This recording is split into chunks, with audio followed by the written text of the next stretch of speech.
Então vamos nesse momento cerrar nossos olhos para que possamos entrar com mais facilidade nesta sintonia deste ambiente de paz, de serenidade, de alegria, de tratamento, de trabalho, de oportunidade, de dissipar um pouco da nossa ignorância, ampliando um pouquinho mais os nossos horizontes, entendendo o porquê e o para quê. Agradecemos sempre a presença da espiritualidade superior, dos nossos entes queridos que já se encontram no plano maior e nesse momento encontram um ambiente propício para se reaproximar.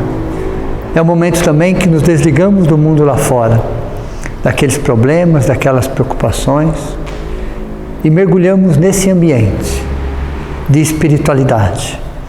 Encarnados e desencarnados, estamos no mesmo universo dimensional, buscando essencialmente as mesmas coisas, a paz para o nosso espírito.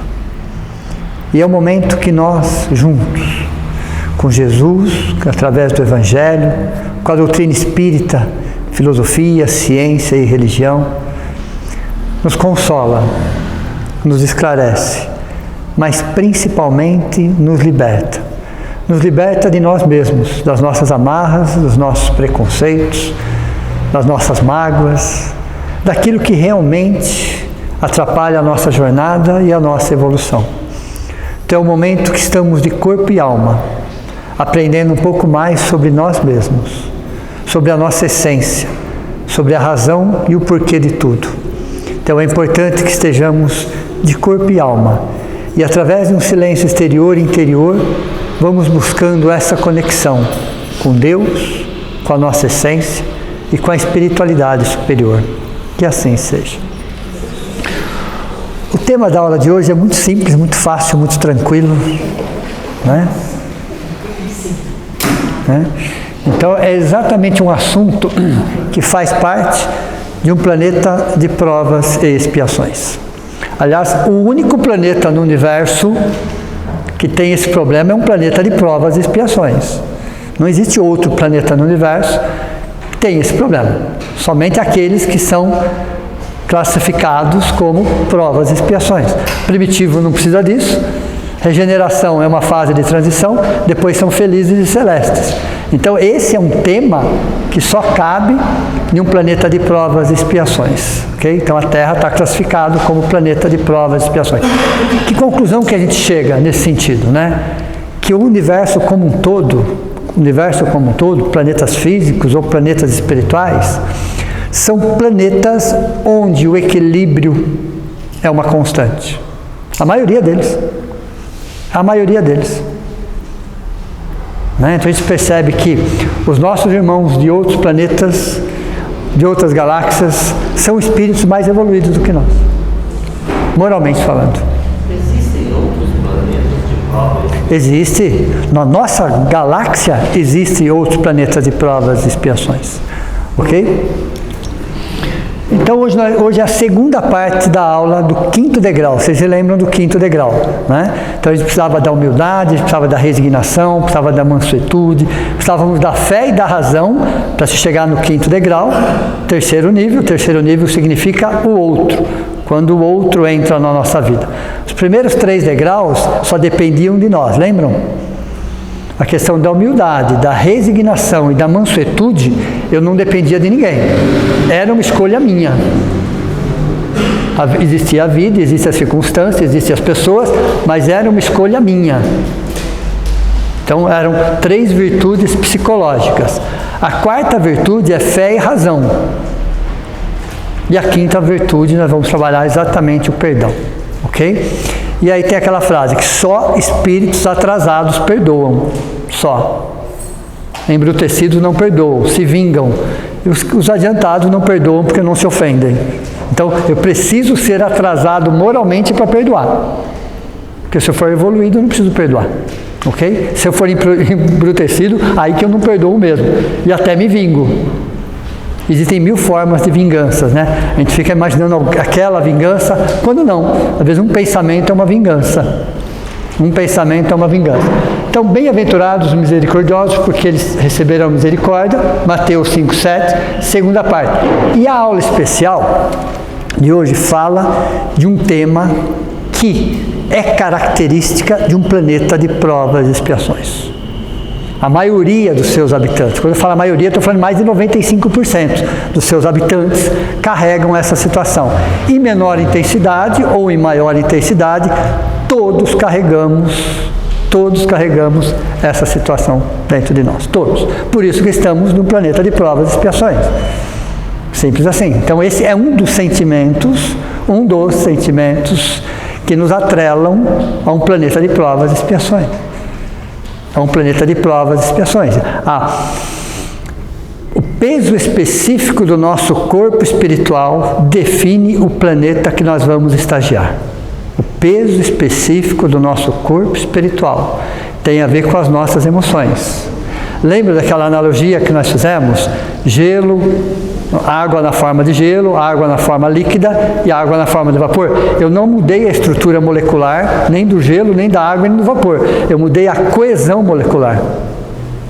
Então a força da gravidade é a mesma, também não mudei a força da gravidade, mas percebam que independente da sua coesão molecular, você sente a força da gravidade. Vamos dizer assim, quanto mais aglutinado, mais você sente. Tudo bem? Entenderam? Então, quando eu carrego uma mágoa, um ressentimento, um ódio, um desejo de vingança, é como eu aglutinasse mais ainda. Aí é a força da gravidade. Quando eu começo a trabalhar isso, eu vou separando. E aí a força da gravidade, que é a mesma, porém a coesão está diferente. Então, trabalhar a mágoa... Então, a mágoa é uma coisa ruim em si? Não. Ela é uma lição a ser aprendida. É uma lição a ser. Todos os espíritos passam por isso?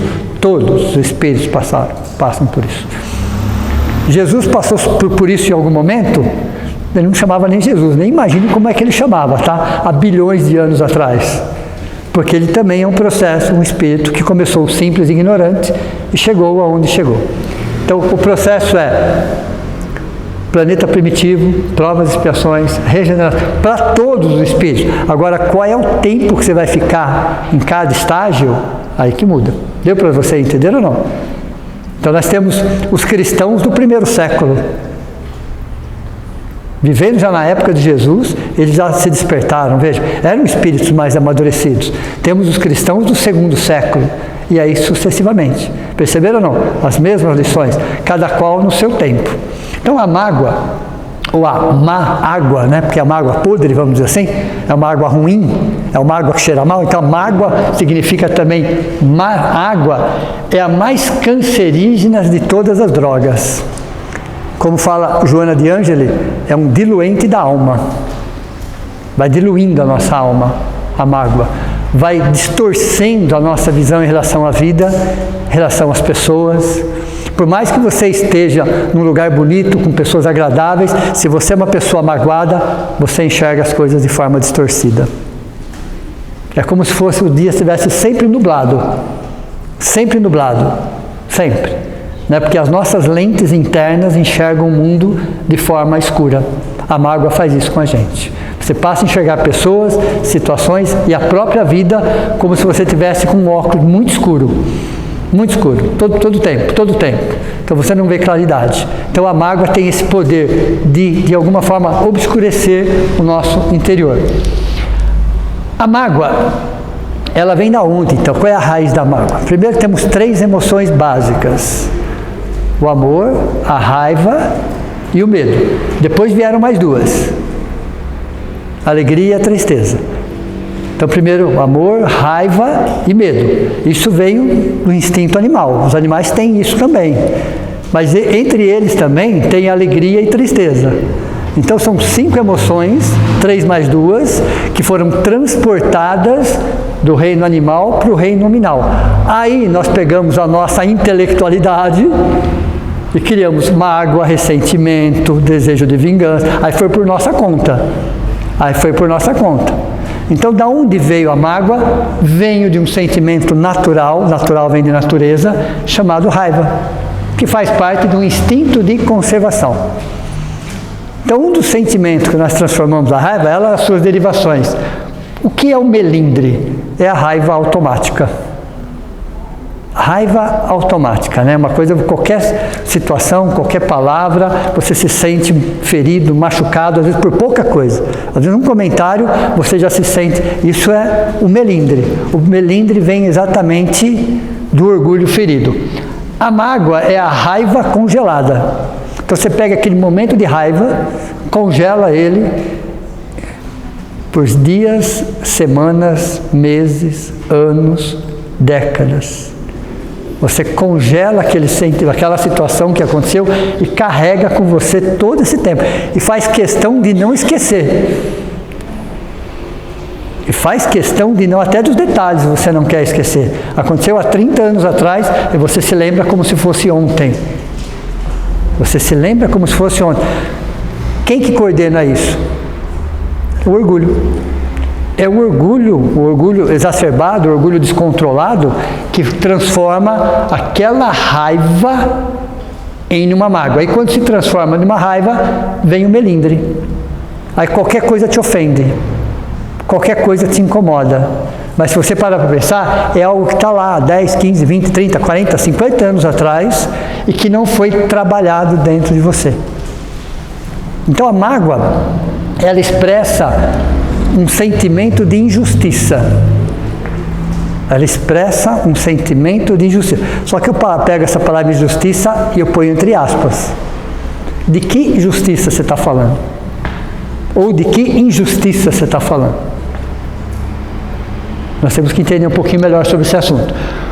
Pior que a separação é o efeito emocional na intimidade. Então, há uma separação, por quê? Em 99,9% dos casos, a mágoa vem de relacionamentos. Vocês concordam ou não?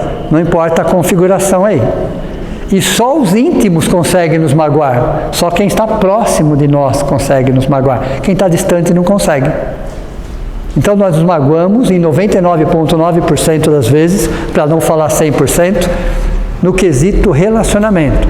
E só as pessoas muito próximas de nós conseguem fazer isso. Pessoas distantes não conseguem. Olha interessante. Olha de onde vem a mágoa. Então pior que a separação, no caso, é o efeito emocional na intimidade. A mágoa, o que sobra daquela separação quando não foi trabalhada, retrabalhada, revista. E o orgulho não permite que você enxergue aquilo de uma outra forma. Você está 100% certo. 100% certo. E a mágoa fica cristalizada. Vejam, e aí a mágoa cristalizada, uma vez que ela está cristalizada dentro de nós, você só passa a enxergar o lado obscuro das pessoas e dos fatos. A pessoa pode ter feito 100 coisas positivas para você. De repente, numa situação, você só se lembra daquela situação. Entenderam ou não? O que vem à tona é aquela situação. Ela pode ter feito N situações boas para você. Aí, por uma situação qualquer, tá? Comete um deslize, como nós cometemos também. Parece que você é aquilo. Você não é aquilo. Você é muito mais do que aquilo. Mas o nosso orgulho faz com que aquilo se cristalize dentro de nós e a gente só enxergue a pessoa por aquela lente. Entenderam? Por aquela situação. Por aquela situação. Quer dizer que eu tenho que concordar com a atitude da pessoa? Não tem nada a ver uma coisa com outra. Não tem nada a ver. Eu preciso só rever, porque isso está fazendo muito, muito, muito, muito mal para mim. Não necessariamente para outra pessoa. Não necessariamente. Aquilo está me corroendo, aquilo está me degradando, aquilo está me consumindo a minha saúde física e mental e emocional. E não está chegando na outra pessoa. E às vezes, a pessoa até esqueceu sobre aquilo, ou naquele momento ela já se arrependeu, está nos desejando bem, e você ainda mantém aquela visão daquela pessoa, como se ela estivesse fazendo a mesma coisa. Todo dia fazendo a mesma coisa, ok? E um dos efeitos mais nocivos da mágoa chama-se indiferença. Num primeiro momento, você separar, ficar longe, ficar distante para você se recuperar é válido e até saudável, se isso for possível, claro, evidente. Cada caso e cada situação é uma. Num primeiro momento está doendo muito, você precisa da separação para você se recompor. pode levar até alguns meses, ou até alguns anos, cada caso é um caso. Mas se você manter isso dentro de você, o problema passa a ser outro. Quer dizer que eu tenho que voltar a conviver com a pessoa? Não, não necessariamente. Não estamos falando disso. Eu só estou dizendo da mágoa que está dentro de você, criando raízes, e você traz a indiferença como um padrão de comportamento dali para frente. Entenderam ou não? Então, num primeiro momento, você se afastar, se for o caso, para você se recompor, é até válido. Você precisa disso. Mas manter isso por anos, por décadas, isso nos faz muito mal, muito mal. Não é concordar com a atitude da pessoa, é não permitir que aquilo ainda continue nos corroendo. Literalmente falando, tá? Nos corroendo, literalmente falando. E aí eu vou começar a olhar para a minha mágoa, pelo menos para 90% delas, de cada 10, 9, para ser bem otimista. Para ser bem otimista, eu vou falar que de cada 10, 9, ela é explicada da seguinte forma. A mágoa tem um nome, vamos chamar de nome científico, orgulho ferido. De cada 10, 9, eu explico dessa forma. Meu orgulho foi ferido de alguma. As coisas não saíram milimetricamente como eu gostaria que fosse. Eu projetei, eu criei uma expectativa, eu idealizei e a coisa não saiu 100% como eu idealizei. Veja, olha que frustração. Eu criei a expectativa, eu criei a frustração, mas se eu começar a olhar profundamente para aquilo, eu vou ver que todo esse sofrimento, eu não estou falando da situação em si, eu estou falando já da mágoa cristalizada dentro de nós. Ok? Uma coisa é a situação, outra coisa é aquilo que eu mantenho dentro de mim por meses, por anos ou por décadas. Quando eu começo a olhar aquilo com outros olhos, por que isso está fazendo um estrago dentro de mim há mais de um ano, há mais de 2 anos, há mais de 5 anos? O problema está na pessoa, está na situação ou está em mim? Entendeu? Já foi, já passou, já foi 1 ano, 2 anos, 5 anos, 10 anos, 20 anos. E por que aquilo continua fazendo o estrago dentro de mim? E eu comprometo tudo que está à minha volta. Então, isso chama-se interesses pessoais e muito pessoais que foram contrariados. E muito pessoais. Nós ainda amamos de forma egoísta, sim ou não? O nosso amor ainda é egoísta. É o nosso momento evolutivo. Porém, é hora de uma transição, de provas e expiações. Para a regeneração, você não pula. Qual é a fase intermediária entre provas e expiações e regeneração? É uma fase intermediária, é um processo, é isso. Essa é a fase intermediária, é você olhar para você mesmo, é você olhar para os seus sentimentos, para as suas qualidades também, claro, evidentes, para as suas potencialidades, mas principalmente para as suas mágoas. A evolução de um espírito se dá exatamente quando ele olha para as suas mágoas, para os seus ressentimentos, para as suas dores. Não é concordar com a atitude, não é isso, do que aconteceu. Não é isso que eu estou falando. Eu estou dizendo para olhar para você e por que faz tanto tempo que aquilo está dentro de você fazendo tanto estrago. Se já aconteceu há 10 anos atrás, por exemplo. Qual é o problema? É o fato? É a pessoa? Ou sou eu? Entenderam? Então a fase de transição é o ser humano sair da condição humana para ir para o ser humano, mas essa fase intermediária, ele olhar para as suas mágoas. Porque as suas mágoas é um passaporte, vamos dizer assim. É um degrau para a sua evolução. Então começa a olhar a mágoa, não como algo negativo. Não, porque ela está querendo me ensinar algo. Aliás, tudo, absolutamente tudo, de todos os sentimentos que nós taxamos como negativos, não são. Na essência, eles não são. Nenhum sentimento que eu taxo como negativo, não é. Ele está querendo me ensinar algo que eu não estou querendo aprender. Entenderam ou não? Existe uma lição divina, literalmente falando. atrás de qualquer sentimento que eu taxo como negativo. A mágoa é um deles. Então, a mágoa é um negócio ruim? Depende. Se eu olhar para ela com os olhos do espírito, olhar para ela com os olhos do ser humano e tentar entender qual é a lição que ela está querendo me trazer, ela não é negativa. Ela está querendo mostrar para mim algo que eu estou resistindo e não querer olhar. Resistindo e não querer olhar. O que eu estou resistindo e não querer olhar? A minha capacidade de perdoar. Olha, você disse, Gacho, que a pior coisa é a indiferença, né? Então, a indiferença num primeiro momento torna-se necessária, num primeiro momento, mas depois não mais. Eu estou pensando assim, entre a pessoa que feriu a gente ou eu devo ser indiferente. A mágoa, você se refere indiferença à mágoa. A pessoa. Indiferença. Então, num primeiro momento, dependendo da situação, eu preciso me afastar? Sim, dependendo da situação, eu preciso, ok? Se houver uma situação para isso. Por algum tempo, não é tempo, exatamente, não é tempo cronológico, é tempo espiritual. Mas chega um momento que, se a vida, ok, me colocar novamente, que eu possa pelo menos manter um mínimo de relacionamento saudável. Um mínimo de relacionamento saudável. Tudo bem? Não preciso concordar com o que a pessoa fez, porém eu tenho que entender que a indiferença muitas vezes é uma tentativa frustrada da alma em querer isolar o afeto.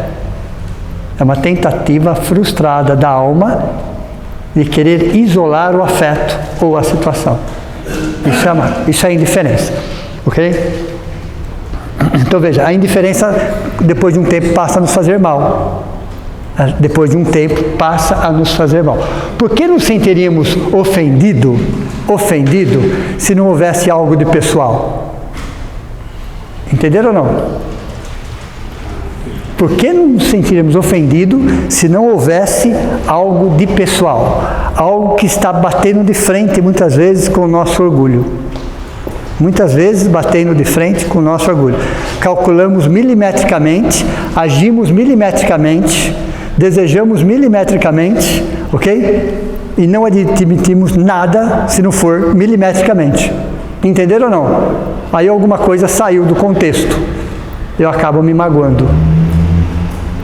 Eu acabo simplesmente me magoando. Interessante isso. Porque a gente pega um pouco da história de Jesus, pessoal, tudo bem? De Jesus, né? Que teve muitos dos seus apóstolos traíram, fugiram, se esconderam. Foi isso que aconteceu? O único que ficou foi João, que era um menino, porque senão ele tinha fugido também. Então, de 12, praticamente 11 foram, outro se suicidou, tudo aconteceu. E quando ele aparece para os apóstolos, ele fala assim: que a paz de Deus esteja convosco. Entenderam ou não? Ele tinha tudo para apontar o dedo na cara de cada um, sim ou não? Ele tinha razões para isso? Tinha. E por que não fez? Porque ali também tinha uma lição. Porque ele sabia ali que cada um só deu aquilo que tinha, aquilo que podia, aquilo que suportava. Deu para você entender ou não? Às vezes, nós estamos cobrando posturas, posições de uma pessoa que ela não tem condições para oferecer. Então Jesus sabia exatamente o que cada um podia oferecer. Qual era o limite de cada um? Como cobrar mais? Como cobrar mais? É como se alguém estivesse nos cobrando algo, e já deve ter acontecido conosco também, alguém nos cobrando algo que você sabe que você não é capaz de oferecer. E aí? Como é que a gente se sente? Você sabe que você chegou no seu limite, no seu máximo, no seu entendimento. E a pessoa às vezes está querendo um pouco mais, você nem sabe o que é um pouco mais. O que é um pouco mais? Cada ser humano está oferecendo aquilo que tem. Aquilo que tem, aquilo que sabe, aquilo que pode. Então, ressignificar a mágoa é olhar aquele ser humano que nos ofendeu, e às vezes aquele ser humano somos nós que ofendemos. Sim ou não? Às vezes aquele ser humano que me ofendeu. E todas as vezes que eu ofendi? E quantas vezes eu já ofendi? Quantas vezes? E olhar para ele e falar, ele fez o melhor que ele poderia ter feito naquele momento. Ele é um ser humano de um planeta de provas e expiações, assim como eu, que tem seus pontos a serem melhorados. É um ser humano extremamente carente, assim como eu. Veja, então ressignificar é você olhar aquilo com outros olhos. E olha que interessante aqui, perdoar é compreender. Quem perdoa, olha, perdoar é compreender. Quem perdoa entendeu as razões da mágoa. Não quer dizer que ele está entendendo a situação, o fato, mas as razões da sua mágoa. Entenderam ou não? Ele transformou aquilo em uma mágoa. Quem transformou fomos nós. Nós transformamos aquela atitude, aquele fato, aquela pessoa em uma mágoa. Isso é uma decisão, é uma deliberação pessoal. Posso ficar com raiva, posso ficar contrariado, posso ficar chateado, posso, indignado, inconformado, posso e devo, inclusive. Mas transformar tudo isso numa mágoa é uma decisão. Entenderam ou não? Posso ficar chateado por 1 mês, 2 meses, 3 meses? Posso. Mas quando eu perceber que aquilo já é uma mágoa, aí é uma decisão minha. Nem tanto tem a ver com o fato, com a pessoa ou com a situação. Tem a ver com uma decisão pessoal, uma deliberação pessoal. Veja, perdoar é compreender. Quem perdoa entendeu as razões da mágoa. Não é entender a conduta do ofensor, é entender quais são as razões ou qual é a razão de eu me manter magoado. Perceba que o problema já não passa a ser mais externo, passa a ser interno. É interessante isso, porque quando a gente vai estudar conjugação do verbo magoar, né? A língua portuguesa nos ensina, mas espiritualmente falando é um pouco diferente. Não que seja errada a conjugação do verbo magoar de acordo com a língua portuguesa. Não. Ela está perfeita. Mas essencialmente falando não é o que acontece. Espiritualmente falando não é o que acontece. Porque ninguém, em hipótese alguma, tem a capacidade de nos magoar. Ninguém. A única pessoa que tem a capacidade sou eu. Veja, e como é que ficaria então? Olha interessante. A mágoa, o verbo amar, é um verbo pronominal, reflexivo, que tem que ser conjugado com um pronome indicativo. Então isso aqui é um conceito da língua portuguesa. Fui lá, verbo magoar. Vamos entender um pouco o verbo magoar de acordo com a língua portuguesa. Conceito, é um verbo pronominal, reflexivo, que tem que ser conjugado com um pronome indicativo. Eu tenho que indicar quem é o agente da ação. Eu tenho que indicar. Mas espiritualmente falando, o que nos interessa é o sentido espiritual da questão, é uma deliberação pessoal, não é uma terceira pessoa o agente da ação. Ou seja, eu me magoei com a atitude de uma outra pessoa. Veja, eu me magoei. Então como é que fica se eu for conjugar? Eu me magoo, tu te magoas, ele se magoa. Nós nos magoamos, vós vos magoais, eles se magoam. Eu não tinha pensado nisso até então, né?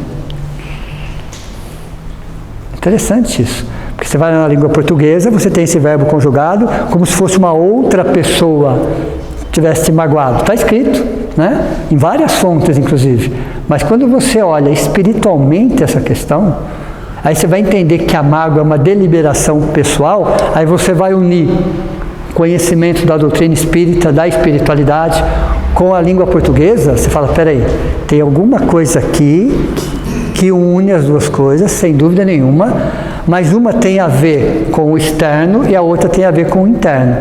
No nosso caso especificamente, entender que a mágoa é uma decisão minha, então ninguém, em hipótese alguma, tem a capacidade de me magoar. Só eu tenho essa capacidade.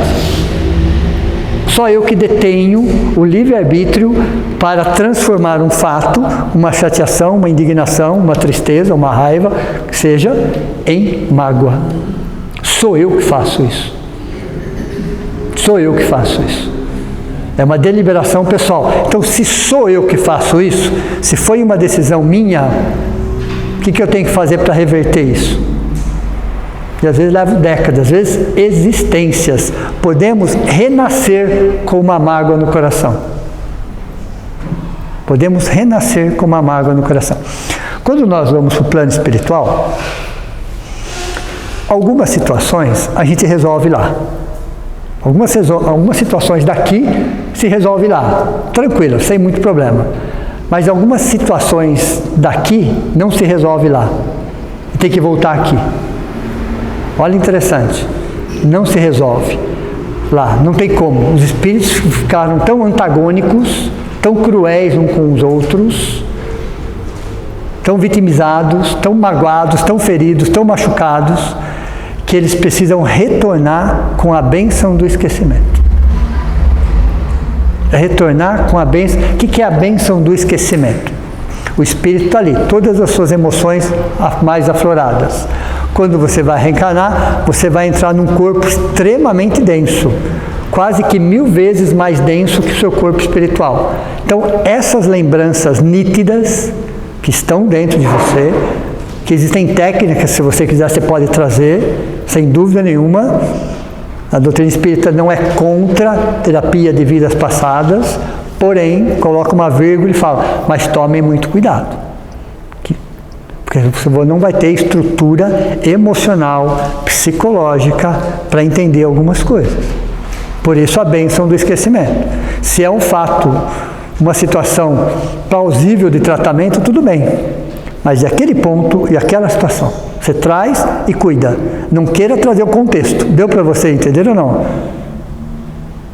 Não queira trazer o contexto. Por quê? Porque você não tem estrutura psicológica, emocional e espiritual. Então, o que a reencarnação faz? Ela abafa essas lembranças.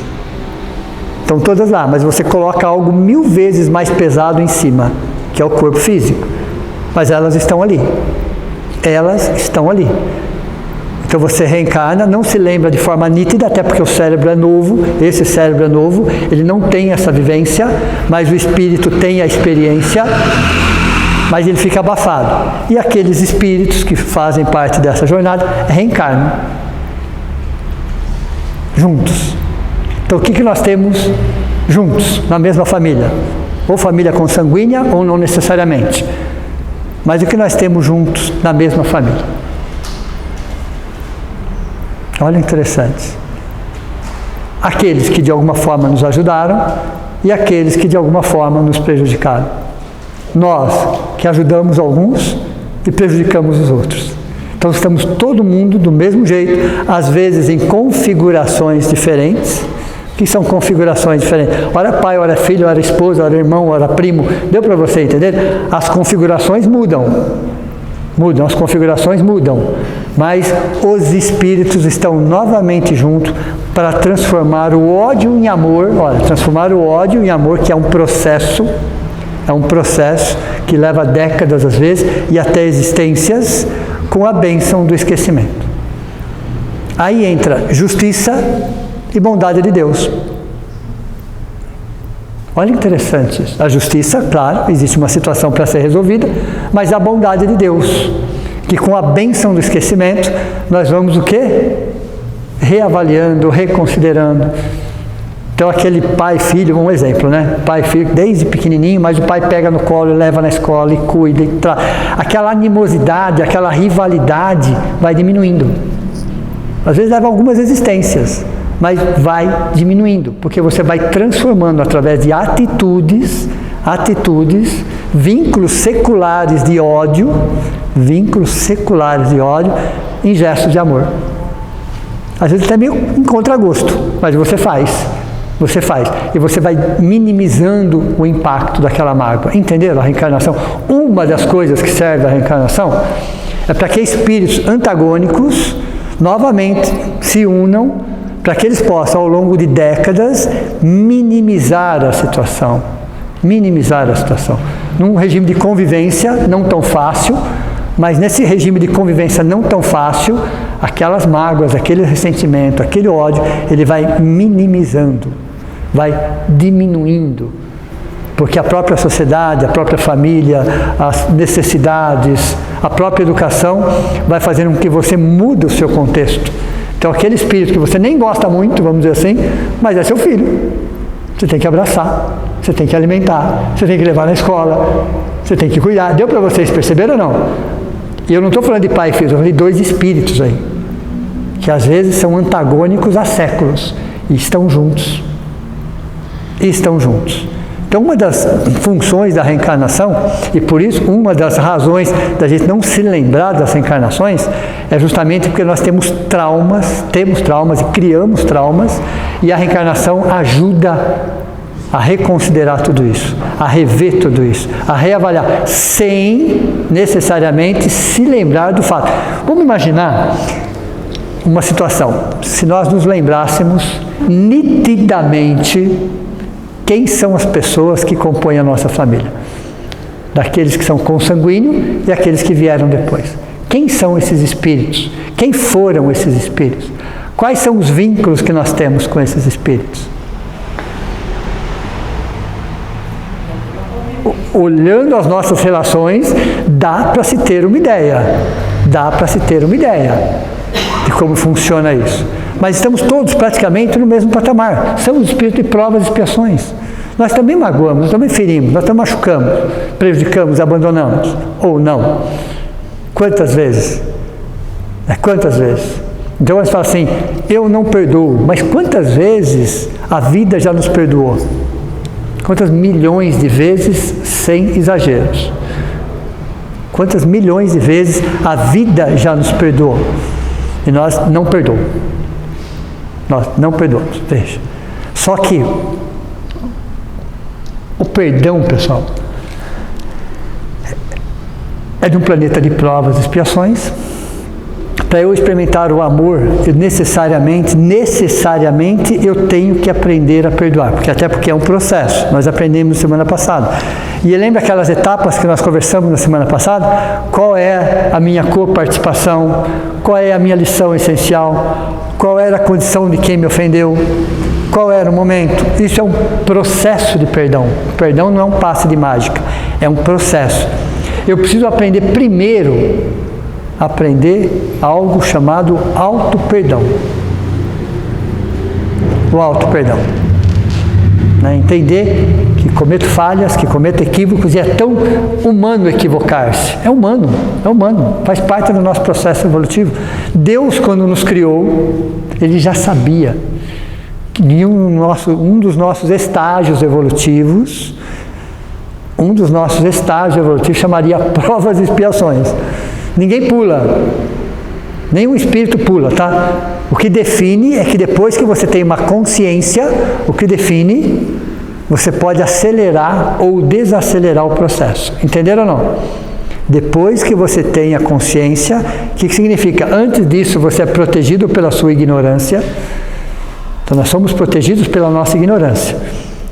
Enquanto somos ignorantes, nós não respondemos por algumas coisas. A partir do momento que você já não é mais ignorante, você responde na proporcionalidade do conhecimento adquirido. Entenderam ou não? Você não é mais ignorante, tá? Mas o quanto que eu sei, você vai responder pelo quanto que você sabe, na proporcionalidade do conhecimento adquirido. A questão 621 do Livro dos Espíritos deixa muito claro isso. Onde está escrito as leis de Deus? Resposta: na consciência dos homens. Olha que interessante. Quer dizer que não existem duas leis, é a mesma lei para todos. Onde está escrito as leis de Deus? Na consciência dos homens. É a mesma lei que rege um princípio espiritual e que rege um Cristo. Entenderam ou não? Não existem duas leis. É a mesma lei que rege um verme, vamos dizer assim, e um Cristo. É a mesma lei. Não existem duas leis. Porém, essa mesma lei está adequada ao seu momento evolutivo, à sua necessidade evolutiva. Os animais estão num planeta de provas e expiações? Não, pessoal. Não, eles estão num outro estágio evolutivo. Provas e expiações só para espíritos, eles são princípios espirituais, só para espíritos que já têm uma consciência das suas atitudes. Então, provas e expiações só para espíritos que já têm uma consciência das suas atitudes.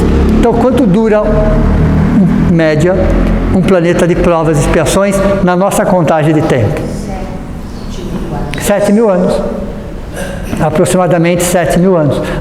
4.000 anos antes de Cristo, 3.000 anos depois de Cristo. É só uma referência. É esse estágio, provas e expiações. Entenderam ou não? E a Terra tem 4,5 bilhões de anos. Então não é um tempo longo, se você parar para pensar num processo da Terra. Mas é um período, porque 7.000 anos, quantas vezes dá para reencarnar? Em 7.000 anos. Com os mesmos espíritos. Ok? Praticamente com os mesmos espíritos, na maioria pelo menos, né? Onde você vai mudando a configuração. Onde você vai mudando a configuração. Para quê?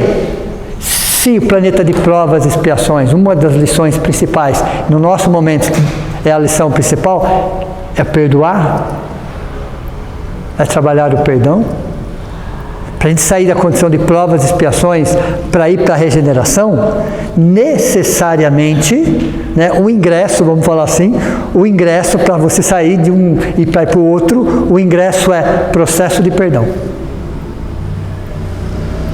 Que seja o primeiro dia de um processo de 100 anos, mas você já está no primeiro dia de um processo de 100 anos. Deu para você entender ou não? Isso já nos dá, né, vamos dizer, a vantagem de estar saindo de uma condição e já sonhando com uma outra condição. Nós estamos nesse estágio. Nós estamos nesse estágio. Então o perdão é para nós. É para nós. Não é para espíritos puros, não é para espíritos anjos, arcanjos ou qualquer coisa nesse sentido. Não, não, não. Ok? Porque a mágoa tem a ver com orgulho, com valor pessoal exacerbado, com mania de grandeza, de pessoas que sofrem de delírios de grandeza, vício de poder. Deu para você entender ou não? Claro. Uma coisa pessoal. Sim. Ainda fico com dúvida da história da mágoa e da chateação ou da tristeza. Quando eu era pequena, eu não lembro se eu contei isso para você quando a gente conversou, meu padrasto agrediu a minha mãe. Sim. Aquilo, eu ainda lembro de tudo, todos os detalhes. Sim. Isso ainda é uma mágoa. É mágoa, mas, é uma... mas quem tem a meu orgulho com isso? Então, o que acontece? Quando você for criança, o corpo criança só é um espírito milenar, tudo bem? Atrás de uma criança, você tem um espírito milenar. É lógico que é um momento delicado, difícil, complicado. Qualquer criança traumatiza, sim, isso é inquestionável, tudo bem? Não é essa a questão. Mais adulta, você tem que olhar para esse fato, não concordando com o fato, não é isso que eu quis dizer, mas tentando entender que se aquele fato ainda está fazendo um estrago dentro de você, você se sente mal em lembrar disso, isso tem a ver com mágoa, é uma mágoa. Deu para você, né? Isso tem a ver com a mágoa. Porque a pessoa é doente, uma pessoa que faz isso, sem dúvida nenhuma, do corpo, do espírito, que precisa de leis, que precisa ser corrigida, mas que eu não mantenha essa mágoa dentro de mim, porque essa mágoa dentro de mim me corrói por dentro. É como se eu quisesse estar sempre me vingando de alguma forma, sempre desejando mal de alguma forma, sempre não tem que pagar porque tem que responder. Deixa isso para as mãos de Deus. Mas eu não tenho esse sentimento assim, de ódio dele, nem de nada, assim. Isso, então, veja que interessante. Em relação, ele sempre me tratou muito bem, então foi um fato isolado. Então já não é uma mágoa. É difícil eu definir o que é uma mágoa, porque só a gente consegue definir, ok? Então você fala, ó, você mudou um pouquinho agora. Tem uma relação com ele, foi um fato, ele cuida bem de mim. Perceberam que é um processo de perdão? Isso já é um processo de perdão. Você já olha de um outro jeito, de uma outra forma, às vezes nem querendo, desejando o mal da pessoa. Isso é um processo de perdão. Deu para você entender ou não? Não é para esquecer o fato, claro, ok? É um fato delicado e grave, sem dúvida. Mas entender que assim como ele, assim como você, assim como todos nós evoluímos no processo. Nós evoluímos no processo. Né? Então, não é para concordar com o fato, mas eu não deixar que aquele fato faça um estrago na minha vida. Isso é um processo de perdão. Não é concordar com atitudes, pessoal. É fazer com que aquelas atitudes não me corroam por dentro. E eu achar que eu tenha que tomar aquilo como justiça e aquilo tem que ser resolvido daquela forma, do meu jeito. Não, não é. Não é dessa forma. Quantos por cento mesmo nós enxergamos de um todo?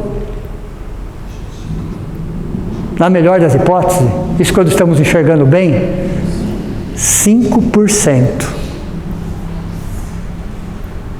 Em 360 graus dá 18 graus. Vocês imaginam, 360 graus, 18 graus. É o que eu enxergo de qualquer fato, de qualquer situação, é 5% da situação. Então eu tenho 95% que eu não estou enxergando, e que está do meu lado. Então se eu pegar e falar, eu tenho que fazer a justiça com 5%, deu para você entender ou não? Então quando Deus faz a justiça, Ele leva em consideração 100%. Os seus 5% e mais 95%. Deu para você entender ou não? Então, mas a questão da mágoa é você segurar aquilo dentro de você, você retardar o seu processo evolutivo, você criar doenças psicossomáticas. Já repararam que algumas doenças não acharam a cura até hoje?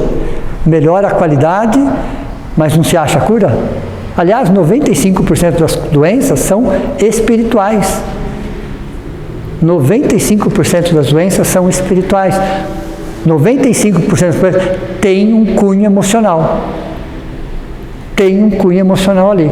Tem um desgosto, tem uma mágoa, tem um ressentimento, tem um ódio, tem um desejo de vingança. Tem algo mantendo a fonte daquela doença. Olha que o corpo físico ele é bastante resistente. Ele é muito resistente. Pesando 1000 vezes, ser mais denso 1000 vezes, vocês imaginem o que acontece com o corpo espiritual com esses sentimentos. O orgulho e a discriminação, ela é uma coisa herdada também? Não. Não. Acho que eu magoei agora, né? Não.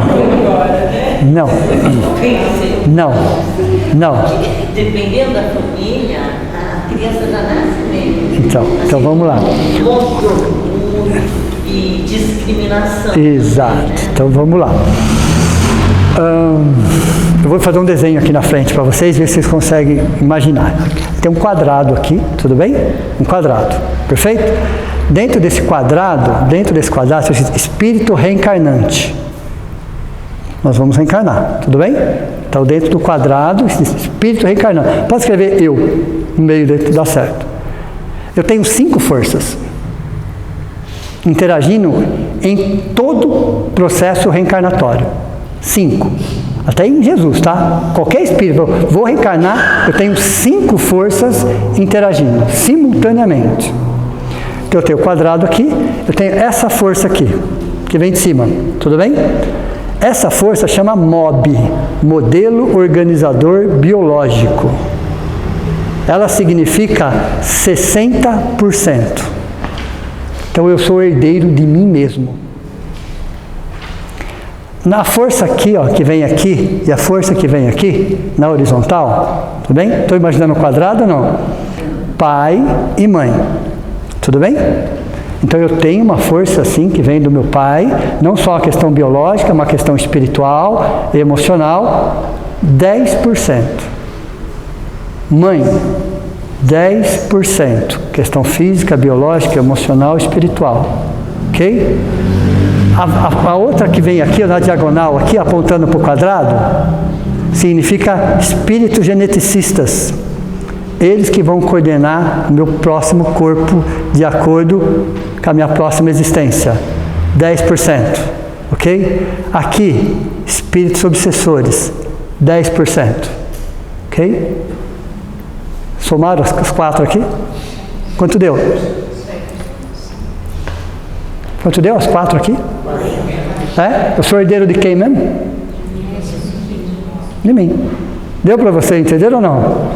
Agora, se eu sou um espírito magoado e recebo uma mágoa daqui, meu pai e minha mãe. Não, você já veio magoado, ele só acrescentou.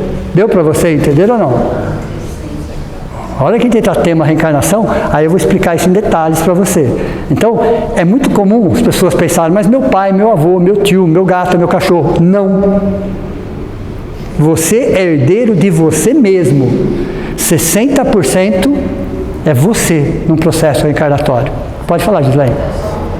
Então, MOB, modelo de organização biológica. Modelo de organização biológica. É que aí, como você falou, eu que estou começando agora, entendeu? Sim. Eu achei que era biológico. Não, é o corpo espiritual.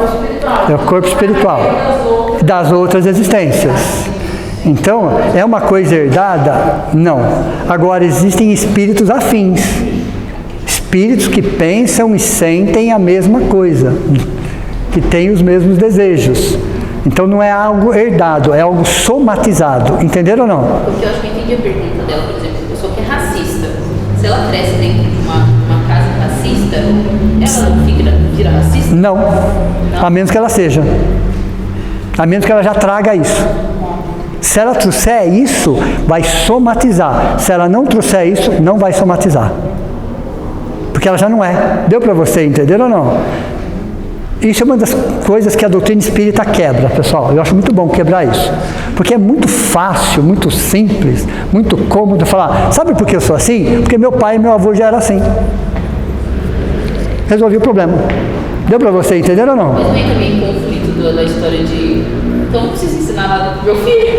Por exemplo, ele já sabe o que ele é e tipo assim, claro, a gente tem as nossas obrigações de ensinar tudo, né? Sim, mas se ele tiver de ser, ele é um espírito, veja, ele vai receber a influência, deu para vocês entenderam ou não? São os 20%. Ele vai receber, exato, ok?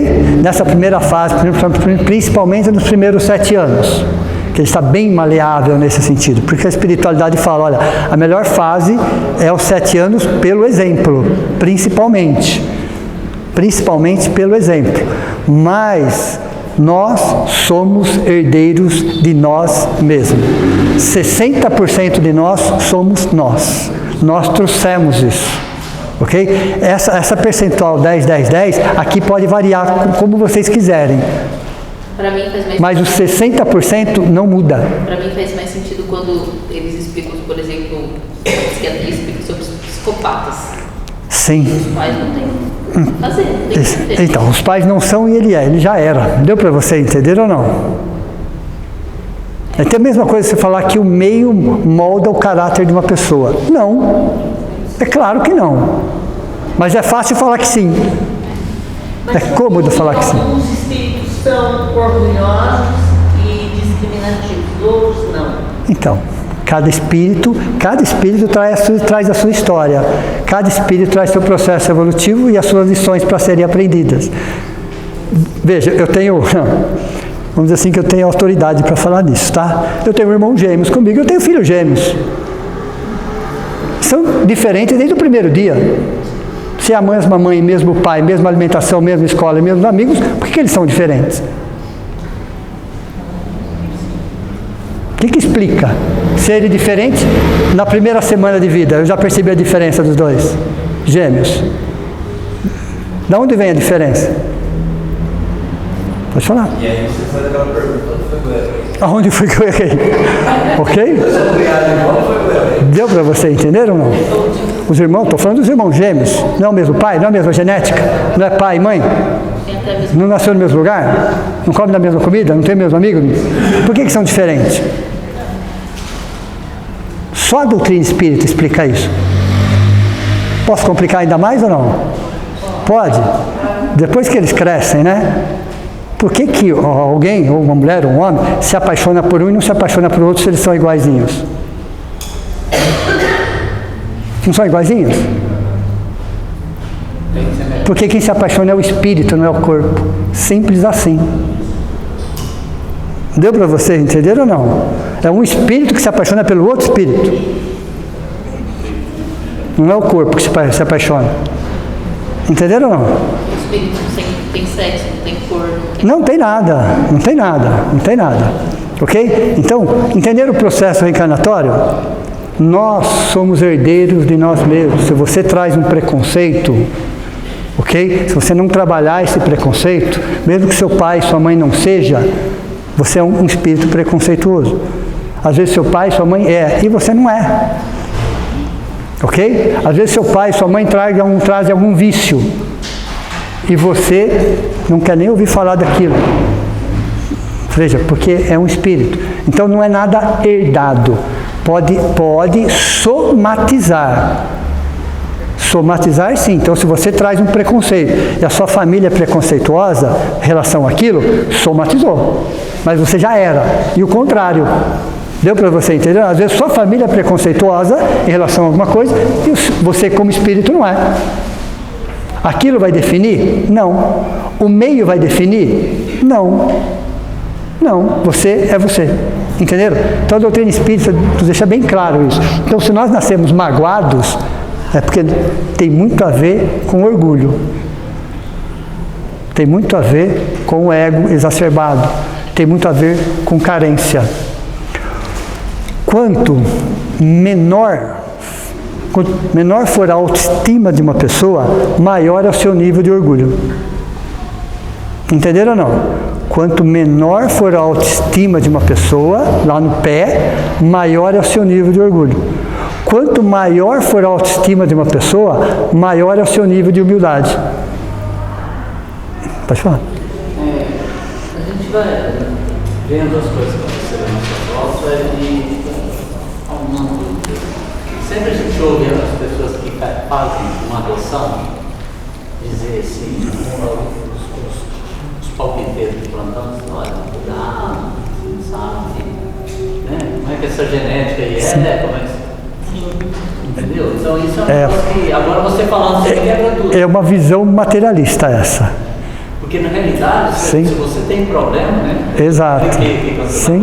A gente já nasce com 30% de sequela. Já dá. Já vem com sequela. Já traz. Exato. Ou você vem para minorar. Sem dúvida, para tratar. Então você está sempre. Eu gosto de dizer da seguinte forma. Ou nós reencarnamos, aliás, a gente fala assim, né? É um equívoco pensar dessa forma, a doutrina espírita nos ajuda. Nós falamos assim, ou eu estou errando ou eu estou acertando, não é assim? Visto pelo ângulo da espiritualidade, não. Essa visão dualista, fatalista e simplista, certo ou errado, é uma visão nossa. Não existe isso na espiritualidade. Esse negócio, eu estou certo ou estou errado. Essa é a nossa visão que nós concebemos. A espiritualidade define da seguinte forma: ou você está aprendendo, ou você está aprimorando. Se você está aprendendo, você tem dificuldades, você está aprendendo. Então você vai ter que passar pelas lições algumas vezes até você assimilar aquela lição. Mas porque você está no processo de aprendizado. Se você não está aprendendo, você está aprimorando. Então nós aqui, ó, em algumas situações nós estamos aprendendo. Em algumas situações nós estamos aprimorando. Não é melhor assim? Não fica mais fácil dessa forma? Né? Vou dar um exemplo mais prático. Né? Todos vocês aqui sabem andar de bicicleta? Quem daqui não sabe andar de bicicleta? Ela, achei uma pessoa que não sabe andar de bicicleta. A Fátima lá atrás. Né? A Fátima. Tem duas pessoas que não sabem andar de bicicleta. Eu vou dar esse exemplo bem prático. Ok? Vamos supor, todos nós sabemos, tirando a Fátima e ela aqui, sabemos andar de bicicleta. Vamos supor que a gente tivesse ficado 20 anos sem andar de bicicleta. 20 anos, por alguma razão. 20 anos. Aí você viu aquela bicicleta, bateu aquela vontade, não é assim? Você fala, eu vou tentar. Nos primeiros 100 metros você vai ficar meio assim, mas depois você vai embora. Você está aprendendo? Não. Você está recordando. Às vezes até cai também. Até cai, pode até cair, mas você percebe que, né? Mas para a pessoa que está aprendendo, pegar uma bicicleta assim, entendeu? O primeiro poste, a primeira parede, entenderam, pessoal, como funciona? Então você pode ficar 20, 30, 40 anos. Uma vez aprendida a lição, Uma vez aprendida, você vai ter um momento de dificuldade para recordar. Sim, claro. Mas depois a coisa continua. Mas para quem está aprendendo, não. A dificuldade é desde o início. Desde o início. Então a espiritualidade já nos ensinou várias vezes. Fala, essa questão de certo e errado, vocês que criaram essa visão dualista, né? Só tem dois caminhos, simplista e fatalista. Não existe isso na espiritualidade. O que existe, e aprendam, eles falam, e aprendam, ou vocês estão aprendendo realmente uma lição, essa é uma lição que nós não aprendemos ainda, só na teoria, ok? Só na teoria, chegou à prática, ou vocês estão aprimorando, aperfeiçoando. Então tem situações, se vocês olharem para cada um de vocês, tem coisas que a gente faz com uma certa facilidade, não é? Uma certa facilidade, já fizemos tanto, já erramos tanto, erramos entre aspas, né? Chega uma hora que você faz até de olhos fechados aquilo ali, e você está aperfeiçoando. Tem coisa que nós temos dificuldade. É lógico que o esforço próprio conta também, mas toda a dificuldade em relação a qualquer situação, toda a dificuldade em relação a qualquer situação tem a ver com aprendizado. Toda facilidade em relação a qualquer situação tem a ver com aperfeiçoamento. Ficou mais fácil? Muito mais simples trabalhar dessa forma? Né? Então, por que isso é difícil para a gente? Porque nós não estamos aperfeiçoando isso aqui. Nós não estamos aperfeiçoando isso aqui. Nós vamos aperfeiçoar isso aqui. Vamos lembrar, Mahatma Gandhi, todos vocês conhecem um pouco da história, que era ofendido diariamente. Diariamente ele era ofendido, mas ele não se magoava. Ele ficava chateado? Ele ficava triste? Sim, ficava, claro, evidente, ele ficava. Mas ele não deixava que uma mágoa instalasse no coração dele, porque ele não estava aprendendo sobre essa lição. Ele estava aperfeiçoando a lição. Entenderam ou não? Então existem alguns espíritos, eu peguei esse, mas tantos outros, né? Tantos outros, que eles não estão aprendendo isso. Eles estão aperfeiçoando isso. Nós estamos aprendendo isso. Por isso a dificuldade. Então, quando eu paro de justificar, vocês já se justificaram alguma vez? Poxa, será que é só eu que justifico? Okay? Se vocês já justificaram, já terceirizaram alguma vez? Então, né? Então, toda vez que eu justifico e terceirizo, eu não aprendo a lição. Qualquer situação que eu justificar e terceirizar, a lição fica paradinha esperando uma nova oportunidade. Uma nova oportunidade. Para ali porque você justificou, terceirizou, ficou na mesma.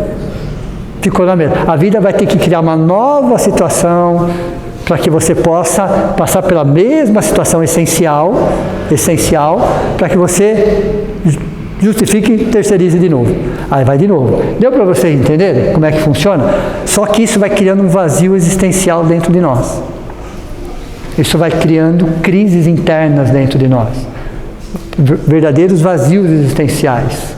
Você acaba se sentindo sozinho. Então a primeira coisa é entender, eu sou herdeiro de mim mesmo, das minhas subpersonalidades. E por falar em subpersonalidades, nós temos várias, muitas dentro de nós. Em determinados momentos elas afloram, vocês já repararam ou não? Em determinados momentos elas afloram, falam, nossa, mas eu falei isso, eu fiz isso, eu julguei daquela forma, eu condenei daquele jeito. Foi você. E você não percebe, porque isso é uma subpersonalidade ainda latente dentro de nós.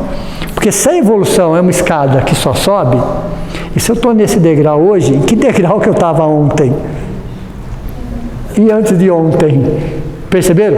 Isso está vivo dentro de mim, tá? Essas subpersonalidades. Em algum momento elas afloram. Quer ver um outro momento que elas afloram? De repente, você tem a certeza absoluta que você nunca esteve naquele lugar. E você chega naquele lugar e fala, mas eu conheço esse lugar. Eu já estive aqui nesse lugar. Ou foi de uma existência passada, pode ser, ou em desdobramento através de sonhos. Mas é uma experiência espiritual, não é corporal. Você tem certeza que você não teve ali? O seu corpo, a sua personalidade. Mas ou o seu espírito desdobrou e foi, ou aquilo tem a ver com uma existência passada. Você já aconteceu de vocês assistirem filmes antigos e se identificarem com alguma coisa? Parece que eu conheço esse lugar. Parece que eu já vi essa história. Isso é de uma subpersonalidade. Ok? Então, a lição da mágoa chega para nós, junto com a do perdão, justamente para nos mostrar que ela é uma lição essencial. Ela tem algo divino. Todos os sentimentos taxados de negativos, principalmente a mágoa, ela está querendo nos mostrar algo de bom para nós e que nós não estamos querendo aceitar. Nós não estamos querendo aceitar. Mas é um sentimento divino. Aliás, todos os sentimentos são divinos. Qualquer sentimento que eu taxar de negativo, se eu olhar para ele com os olhos do egoísmo, eles são negativos. Se eu olhar para eles com os olhos da reeducação emocional centrada no alto amor, eles são positivos, educativos. Entenderam ou não? Então, se eu olhar para a mágoa com os olhos da reeducação emocional centrada no alto amor, ela me traz uma lição valiosa. Ela vai me fazer crescer muito como ser humano. Se eu olhar para ela com os olhos do egoísmo, eu vou achar que é uma injustiça.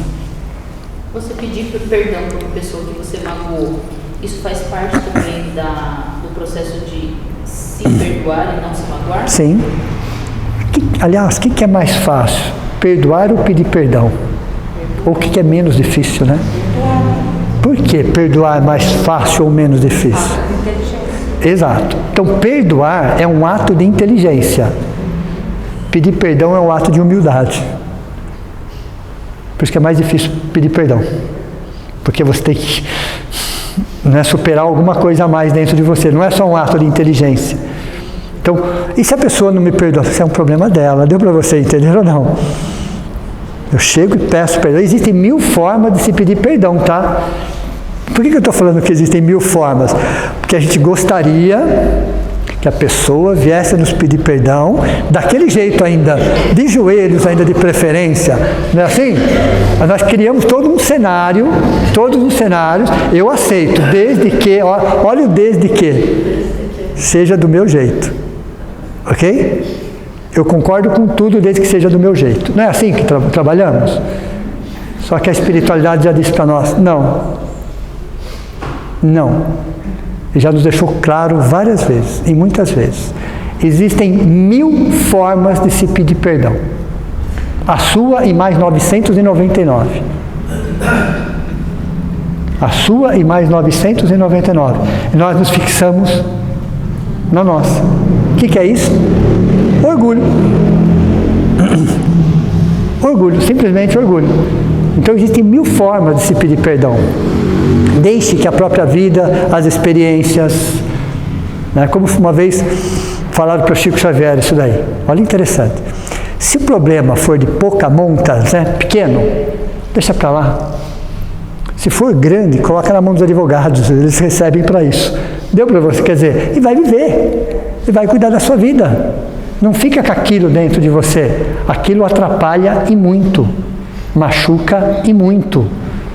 O próprio Chico Xavier precisou ser chamado a atenção em algumas vezes, porque ele ficava com uma tristeza exacerbada frente a algumas situações, aquilo fechava os canais de comunicação com a espiritualidade superior. Então as nossas mágoas, ressentimentos, orgulho, fecham os nossos canais de comunicação com o alto. E nós nos fechamos. Quanto mais nós nos fechamos, mais tristes nós ficamos, mais vazios nós ficamos. E a mágoa é algo que nos fecha em um patamar ilusório, porque acabamos nos achando melhores, não concordamos nem com a justiça de Deus. Por que eu falo que nós não concordamos nem com a justiça de Deus? Porque quando um desafeto, acontece alguma coisa com um desafeto, a maravilhosa frase que nós falamos, Deus é Pai. Pai de quem, né? Aqui se faz, aqui se paga. Olha o que é isso. Isso é um orgulho, pessoal. Veja, quando um desafeto nós está passando por uma dificuldade, olha a frase que vem na nossa cabeça. Não é isso? A mão de Deus. Né? Então veja, isso não é egoísmo? Isso não é puro egoísmo? Puro orgulho? Arrogância, prepotência? Que às vezes eu quero definir o que Deus tem para fazer? Essa mágoa também, eu acho que às vezes vem meio que involuntário quando a gente vê alguma coisa ruim. Por exemplo, a morte das crianças lá na creche, esses tipos de coisas que fazem a gente ficar com essa coisa ruim de... Sim. Ele vai pagar o que ele está fazendo, assim. Sim. Mas que... O que a espiritualidade nos ensina nesse sentido? É lógico, é revoltante? Sim. Nos deixa indignados? Sim. Nos deixa tristes? Sim. Claro, pessoal, é evidente. Nenhuma notícia dessa nos deixa bem, ok? Mas qual seria a nossa postura como cristãos? Perdoa a pessoa que fez. Ok? Difícil? É difícil. Mas orar por aquele que cometeu aquele deslize. Porque ele vai precisar. Talvez você não consiga no primeiro dia, na primeira semana, no primeiro mês. Mas na oportunidade que você tiver, envolva aquela pessoa em luz. Você não está concordando com o que ela fez, não é isso. Não é isso. Mas ela vai precisar de muita ajuda. E uma vez, para terminar a aula de hoje, isso aconteceu na década de 70, houve um crime no Brasil que chamou a atenção da opinião pública. Sabe aquele crime que balançou o alicerce do país todo? E é lógico, né? Foram perguntar para todos o que cada um achava que tinha que ser feito. Cada um tinha a sua solução. Não é assim? Cada um tinha a sua solução. Aí foram perguntar para o Chico, né? Perguntaram, Chico, qual é o conceito que você tem sobre criminosos? Ele falou assim, é qualquer um de nós que foi descoberto. Entenderam a resposta, não? Como se falasse, né? Até que ponto somos muito melhores do que aquilo? Talvez aquilo a gente não faça, talvez. E há outras coisas que a gente caminha todo dia fazendo. Então, criminosos estamos sendo todos nós, todos os dias, para julgar alguém. Não quer dizer que eu esteja concordando com a atitude, não é isso, pessoal. Mas como cristãos, né, já que nós somos um país cristão, né, qual que as igrejas, as religiões nos ensinam em relação a isso? A condenar, colocar o dedo na cara, julgar, de acordo com a nossa justiça, de acordo com a forma que eu penso. Só que eu sou uma pessoa magoada. Como é que está a justiça dentro de uma pessoa magoada? Perceberam ou não? Se todos nós carregamos uma dose de mágoa, todos nós carregamos aqui, muito ou pouco, todos nós carregamos. Então, toda vez que eu avalio uma situação, olha o componente que eu uso para avaliar aquela situação. Está no subconsciente. Então, a mágoa é um dos componentes que eu uso para julgar alguém. É um dos componentes, fora os outros, né? Ressentimento, indignação, vai ter um monte de ressentimento. Então eu vejo uma situação, eu olho, avalio e julgo. Baseado em quê? Na mágoa, no ressentimento, no ódio, na insatisfação, na minha tristeza. Olha onde eu vou buscar os valores para julgar alguém. Quer dizer, eu não preciso concordar com a atitude da pessoa, não é isso que eu quero dizer. Mas será que eu tenho capacidade para julgar alguém? Mas será que nós não podemos corrigir? Ajudar sempre, condenar nunca, julgar menos ainda. Uma das pregações de Jesus, ele usou um termo muito interessante quando ele foi falar de fé. Ele diz assim, tudo aquilo que você desejar do fundo do seu coração, assim sucederá. Então, quando você for desejar alguma coisa, venha contar o seu coração. Exato, é exatamente isso. Você falou. Exato. Se você tiver a fé do tamanho de um grão de montanha, você faz de um grão de mostarda. Faz uma montanha, sem dúvida. Sem dúvida. Mas se você fizer isso ao contrário, nossa, eu quero que aquela pessoa morra. O que você está desejando? Se sair do fundo do seu coração, você é um criminoso. danoso tanto quanto. Entenderam? Então, julgar pessoas, condenar pessoas, colocar o dedo na cara das pessoas com esse componente de mágoa que todos nós carregamos, é distorcer os fatos. E para complicar um pouquinho mais a situação, vamos supor que a gente esteja numa situação, ou assistindo alguma coisa, ou sendo, né? Vamos pensar da seguinte forma: se Jesus estivesse do meu lado olhando para a mesma situação, como é que ele olharia essa situação? Como ser humano, tá? Tô falando, eu gosto de falar de Jesus do ser humano, pessoal. Eu não gosto dos milagres, eu não gosto nada disso. Eu já passei dessa fase, ainda bem, ok? Eu gosto de pegar a questão 625 do Livro dos Espíritos. Eu gosto desse Jesus, do dia a dia. Eu gosto do Jesus do dia a dia, ok? Eu estou falando do Jesus do ser humano, ok? Frente àquela situação, se ele estivesse de frente com essa situação, como é que seria a reação dele? É a questão 625, guia e modelo de humanidade. Alguém pode falar, mas eu não sou Jesus. Mas a questão 625 fala que ele é o guia e modelo de ser humano. Então eu estou assistindo uma coisa na televisão, um crime. Mas se Jesus estivesse assistindo esse crime, como será que ele pensaria sobre isso daí? Eu tenho que começar a pensar dessa forma. Não é que eu quero me igualar, não é essa a questão, pessoal. Mas se eu desejo ser uma pessoa melhor, eu tenho que ter uma referência. Deu para você entender ou não? Então, se na questão 625 a referência é Jesus, eu fico imaginando, tá, se Jesus estivesse de frente com esse fato, como seria a reação dele? É a minha referência. Entenderam ou não? Ele ia concordar com a situação? Claro que não. Mas ele ia, de alguma forma, fazer o que eu faço? Julgar, condenar? Não. Então, se eu preciso crescer como ser humano, eu preciso de uma referência como ser humano. Da questão 625. Ou outros seres humanos mais próximos de nós, claro, por que não? Temos boas referências nesse sentido também. Também temos. Então, se tal pessoa estivesse aqui do meu lado e visse aquela situação, como é que seria a reação dela? É a minha referência. Eu preciso de referência, eu preciso de exemplos. Mas não é com o coração cheio de mágoa que me dá o direito de julgar e condenar ninguém. Muito pelo contrário. Muito pelo contrário. Se eu não posso fazer nada, que pelo menos daqui uma semana, 15 dias, que eu faça pelo menos uma prece por aquela pessoa.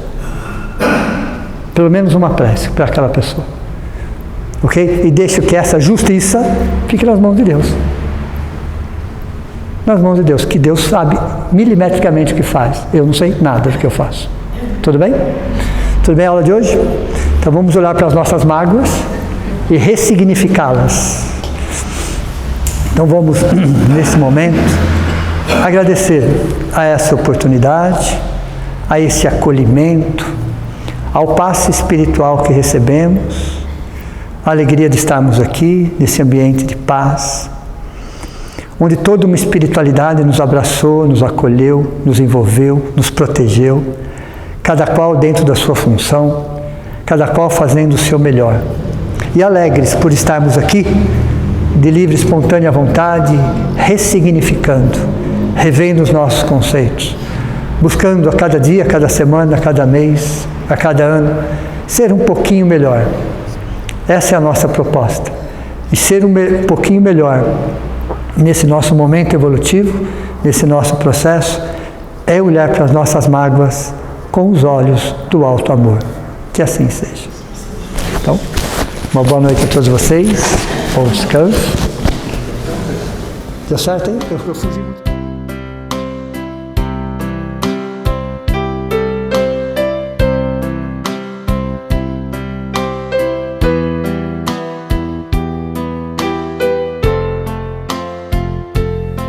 Deus, nosso Pai, que tendes poder e bondade, dai força àquele que procura a verdade. Ponde no coração do homem a compaixão e a caridade. Deus, dai ao viajor a estrela guia, ao aflito a consolação, ao doente o repouso. Pai, Dai ao culpado o arrependimento, ao espírito a verdade, à criança o guia, ao órfão o pai. Senhor, que vossa bondade se estenda sobre tudo o que criastes. Piedade, Senhor, para aquele que não vos conhece, esperança para aquele que sofre. Que vossa bondade permita aos Espíritos Consoladores derramarem por toda a parte a paz, a esperança e a fé. Deus, um raio, uma faísca do vosso amor pode abrasar a terra. Deixai-nos beber nas fontes fecundas e infinitas, e todas as lágrimas secarão, todas as dores acalmar-se-ão. Um só coração, um só pensamento subirá até vós, como um grito de reconhecimento e amor. Como Moisés sobre a montanha, nós vos esperamos com os braços abertos. Ó poder, ó bondade, ó beleza, ó perfeição. E queremos de algum modo alcançar a vossa misericórdia. Deus, dai-nos a força de ajudar o progresso a fim de subirmos até vós. Dai-nos a caridade pura, dai-nos a fé e a razão. Dai-nos a simplicidade que fará das nossas almas o espelho onde se refletirá a vossa imagem.